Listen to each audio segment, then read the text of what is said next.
tuzamure indirimbo yatuzibona abari kuwanga bw'igihugu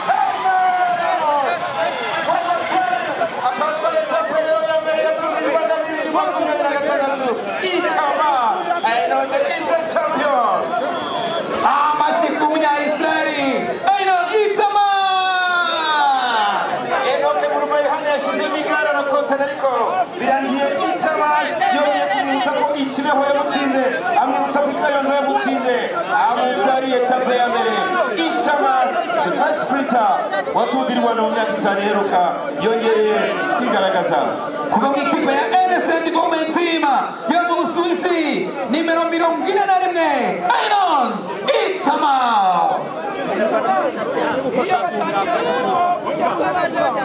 Ichaman Aynon 2023 nabwiza mwibagirwa ariko none imihanda ya Kigali imihanda y'u Rwanda ahora imyuka cyane turabona babonye ko abanyayitreya nta buryo bakanisha sprint afite amaguru mato bafite ibigango bito ariko kuri sprint n'abakinnyi bahora batozwa kunyonga n'imbaraga cyane kubera amakurse menshi bakina abakiri bato agoranye kuri sprint ntabwo wamukanga nubwo yaba ari umukinnyi w'umuzamutsi ni Henok Murugorhan yari yahateye cyane ndetse rwose muri metero 30 za nyuma yasaga naho ipine ye ariyo iri imbere ariko birangiye Ichaman Aynon umukinnyi ushobora gukana wate nyinshi zisohoka atwaye etape ya mbere ya Tour du Rwanda 2026 urugendo rusumba izindi ngendo zose zaboneka muri Tour du Rwanda twegukana n'umunya Israel ukina ikipe ya NSN Development Team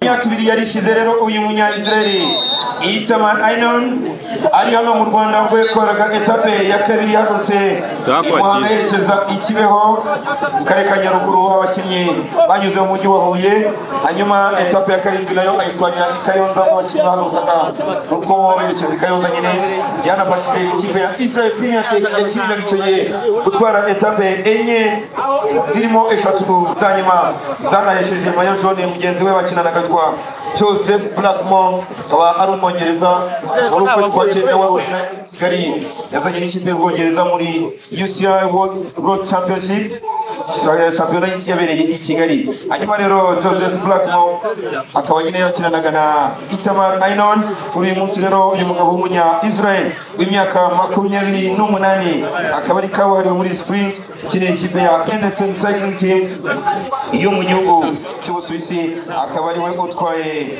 iyi etape kuri sprint ikomeye cyane turafata umwanya rero dushimire cyane du'icyubahiro aba pioneers cyangwa se les pionniers d'cyclisme bavukirwa Magana umujyi wabonye benshi bakura batangira gutera imbere mu mukino w'amagare umujyi ubitsemo Tour du Rwanda ebyiri cyangwa se mayo jaune za Tour du Rwanda ebyiri binyuze kuri Valence Ndayisenga ariko ari bakuru be bamuboneye izuba abangaba rero bakaba barimo turatsinze Emmanuel Twibuke uyu munsi akaba ari umwe mu bakinnyi bari bakomeye ndetse yari kapiteni w'ikipe ya Rwamagana akaba yaritabye Imana n'umubyeyi wa Eric Muhoza ntabwo ari abo ngabo gusa ariko kandi turibuka Rugambwa John nawe n'umukinnyi wakinnye umukino w'amagare ariko aza no kumuyobora nyuma aza rero kuvamo agana mu mwaka w'2018 hari benshi rero bakinanye muri icyo gihe nabo bajya bazamura umukino w'amagare hano mu karere ka Rwamagana kugeza aho uyu mukino ugeze uyu munsi kugeza ku izina ufite byiza ku izina mu gihe Rwamagana ufite mu mukino w'amagare harimo nyakwigendera Wahabi akaba bafite na Adrien Nshuti nawe n'umukino ukomeye cyane ariko kandi hari n'abandi bakino bitwa Bahamana Beniste Basenyumba Samuel harimo kandi ba Gatezi abo bose n'abakinnyi bazamuye ibendera ry'u Rwanda, bazamuye izina rya Rwamagana mu mukino w'amagare. Twibuke uyu munsi tuzirikana duha icyubahiro Rwamagana. Rero bavuka bazamutse benshi cyane, wakwibaza ngo kubera iki uriya mu mukino w'amagare hari ikintu bita gutera indobo. Ahantu hatambika rero nta muntu utera indobo, nta muntu uhagarika kunyonga, kuko ngo nyine igare ryahagarara, umuntu ahagarika kunyonga ageze aho amanuka. Rwamagana rero hose haratambika, ntihazamuka ntihamanuka, bityo abana babo bakura banyonga badahagarara kunyonga. Inyuma naho hari imodoka ya polisi endurance iri ku rwego hejuru, ariyo mpamvu ubona hagiye avuka bazamutse benshi mu Rwanda n'abandi 70 bari 80 n'abangahe, ndetse na Rio 2016.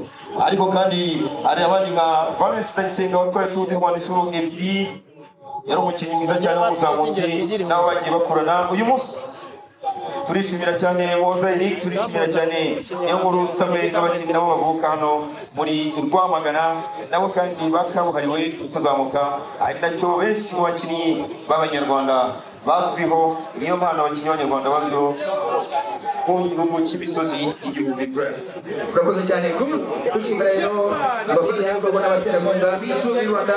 Dukomeza gusoma ubutumwa bw'abatabashije kuboneka ahangaha kubera umwanya mutoya. Turashimira Kigali Light Hotel, Kigali Light Hotel muri iki gihe rero twizihiza muri mwaka udasanzwe w'igihugu cy'u Rwanda.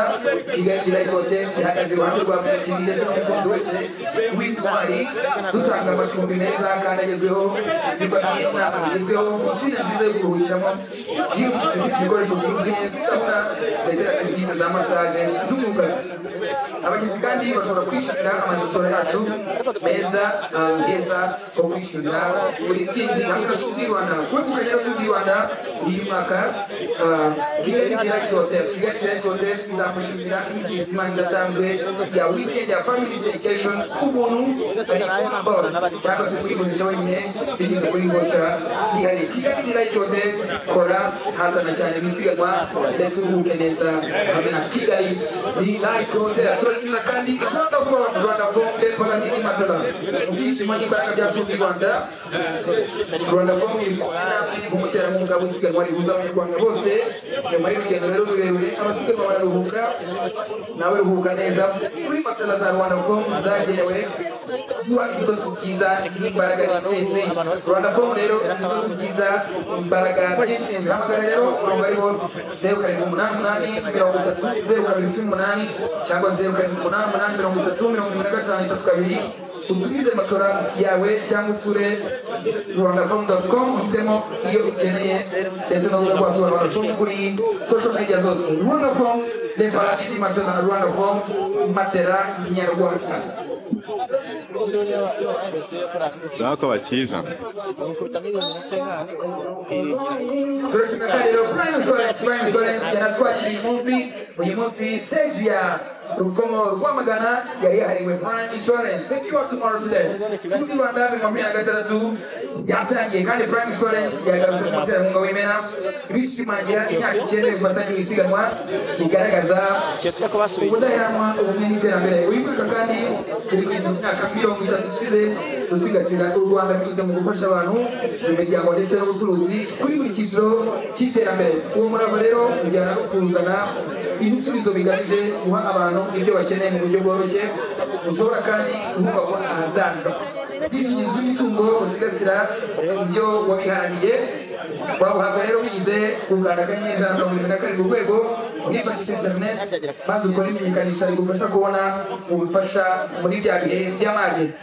Bigusa kandi ko hamwe na Prime Insurance uyu mwaka ndetse no muri Tour du Rwanda tubashishikariza kugira ubwishingizi bw'inkongi y'umuriro, ukandira akanyenyeri 7 urwego cyangwa uhamagara umurongo w'ikiciro ariwo 1330, ubundi baguhereza ubufasha bwose bijyanye n'ubwishingizi hamwe na Prime Insurance. Say you want tomorrow. Today, Mesdames, Messieurs, bienvenue à Rwamagana. La fille qui a vu grandir, nous célébrons, nous rendons hommage aux légendes d'excuses mais rwandais qui sont nés ici. En vérité, le père de Eric Muhoza, il s'appelait Gourakizé Emmanuel avec son équipe. Ils ont commencé le cyclisme ici ici. Et ils ont honoré au Rwanda, dans tout le monde. En tout le monde. C'est le monde assez compliqué ici à Bamagana. Il y a participé au jeu sur les premières fois. Et puis nous allons tester à Rio. Et ici à Bamagana. C'est arrivé du tout du Rwanda depuis le dernier était à donner le café. D'emblée, c'était posé ici.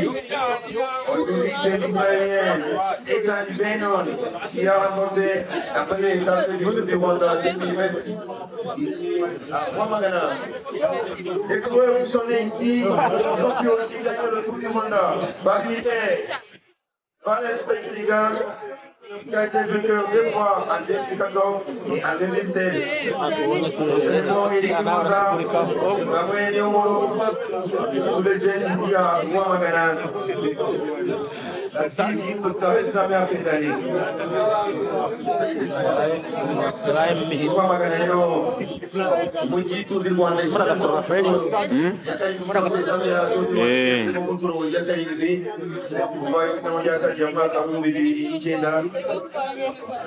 akabagera abakinnyi ba Dedusainete barabacuruza Imana bagiye batwara etape hano kuri Rwamagana azitinyaga Nigeria ikomeye cyane ku mugabane wa Afurika Ethan Benon abo bose ni ababashije gutsindira ahangaha mu mujyi wa Rwamagana biyongereho rero Ethan Benon ni wa kabiri gutwara etape muri uyu mujyi n'undi kuri sprint nk'uko byari byitezwe kugeza ku ikipe ya NSN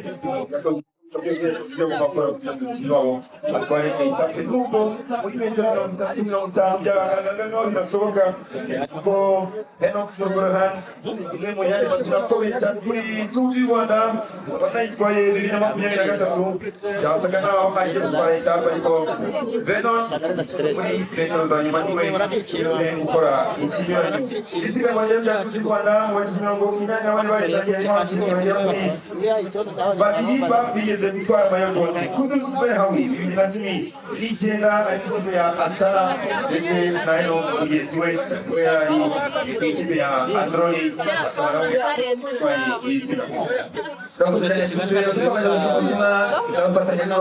abakoresha umuhanda hamwe na Rwanda National Police muri iki gihe rero cy'urukundo rw'igare tuzirikane ko ibyishimo byose tuvura mu mihanda aho bitambutse tugasigasira twizihiwe. Mbere y'icyo polisi y'u Rwanda idusaba twese abatwara ibinyabiziga n'abagenda mu muhanda kugira ngo dukomeze kuryoherwa n'isiganwa twirinda kurenza umuvuduko wagenewe twirinda gutwara bunyoye ibisindisha kubahiriza amabwiriza yose duhabwa n'abapolisi ku muhanda kwirinda kwambukiranya umuhanda mu gihe cy'isiganwa kwibuka gufata abana kugira ngo batiroha mu muhanda kwirinda kunywa inzoga z'inkorano ndetse n'ubuzinzi nibubahiriza ibisabwa byose rero uzaba ugize uruhare mu gukumira impanuka ndetse no mu mutekano w'abantu n'ibyaha. Turindane tugereyo amahoro tunywe ndetse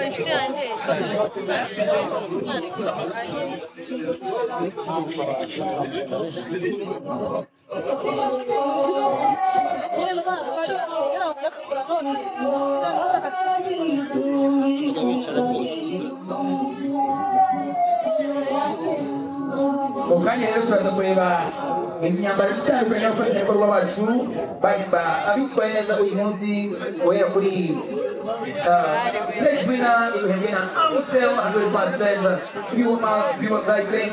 Turaza kubona wambara umwambaro wa Visit Rwanda wa CTR BRD Sensitive Group.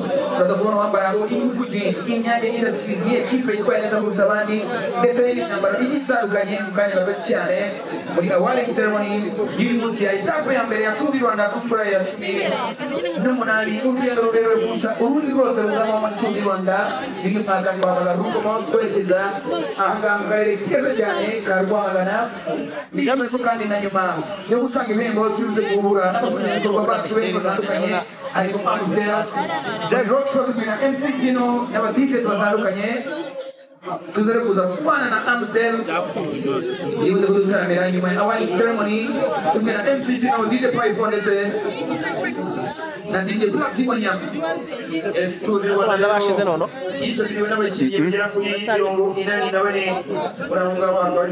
mbonye hari moto zisubiye aho ntibazigiye kureba aho baheze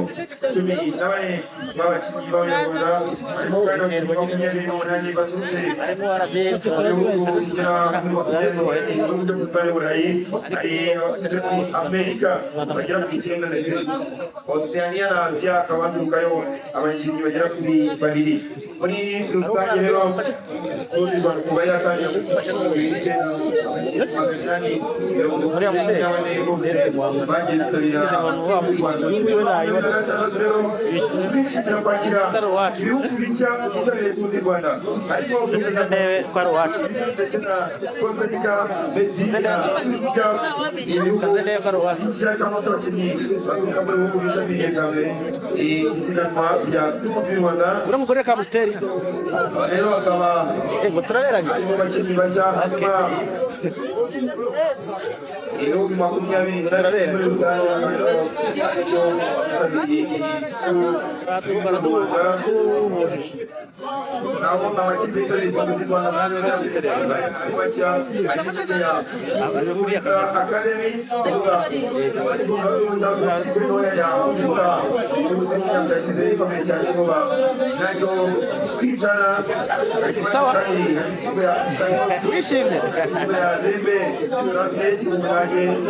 James